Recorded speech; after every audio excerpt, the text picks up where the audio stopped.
भूख से व्याकुल भगवान कैसे अपने भक्त की परीक्षा लेने पहुंच जाते हैं। आइए जानते हैं इस कथा में। एक छोटे से नगर में हरिदास नाम का एक सफल व्यापारी रहता था। उसके पास धन दौलत की कोई कमी नहीं थी। घर भरा पूरा था, दुकान चलती थी और समाज में उसका मान भी था।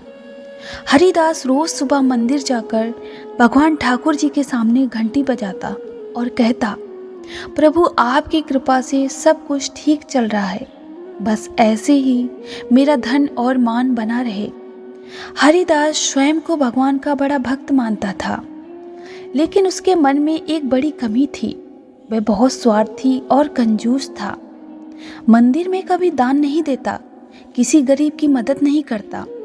उसका मानना था, मैं मेहनत करता हूँ इसीलिए कमाता हूँ, दूसरों को क्यों दूं। एक दिन मंदिर के बाहर एक बूढ़ा साधु बैठा था। शरीर कमजोर, कपड़े पुराने, लेकिन चेहरे पर शांति थी।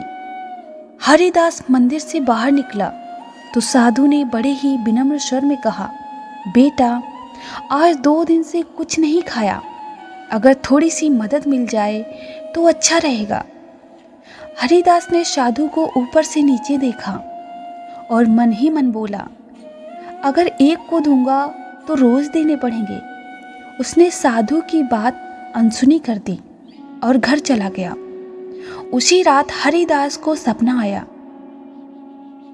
ठाकुर जी उसकी मूर्ति से बाहर आकर बोले, हरिदास, आज मैं भूखा हूं, कल मेरे लिए कुछ भोजन लेके आना। नींद खुली तो हरिदास घबरा गया। सुबह मंदिर गया, फिर उसने सोचा, सपना ही तो था, भगवान सच में कैसे भूखे हो सकते हैं। अगले दिन दुकान पर नुकसान हो गया, ग्राहक नहीं आए।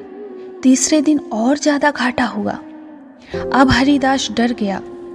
वह फिर मंदिर गया और बोला, प्रभु, अगर आप नाराज हैं तो माफ कर दीजिए, मैं आपकी बात मानूंगा।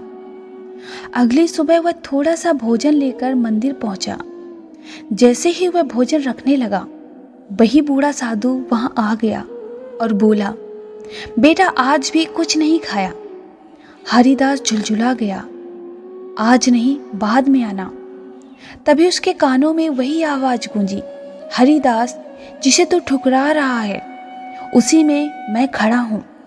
हरिदास के हाथ कांपने लगे, उसकी आंखें खुल गईं। उसे अपनी गलती समझ में आ गई। उसने तुरंत साधु को अंदर बुलाया, भोजन कराया, पानी पिलाया और चरणों में गिर पड़ा। उस क्षण साधु के चेहरे पर एक अद्भुत तेज आ गया। वे अंतर ध्यान हो गए। मूर्ति के सामने से आवाज आई, मुझे सोने चांदी नहीं चाहिए हरिदास, मुझे दया, सेवा और सच्चा हृदय चाहिए। उस दिन के बाद हरिदास पूरी तरह बदल गया। अब वह रोज मंदिर में भोग चढ़ाता, गरीबों की मदद करता और मन से भगवान का नाम लेता। धीरे धीरे उसका व्यापार फिर चल पड़ा, लेकिन अब उसका सुख धन में नहीं, भक्ति और सेवा में था। याद रखिए दोस्तों, जो भक्त केवल मांगता है वह स्वार्थी होता है। जो दूसरों की पीड़ा समझे वही सच्चा भक्त होता है।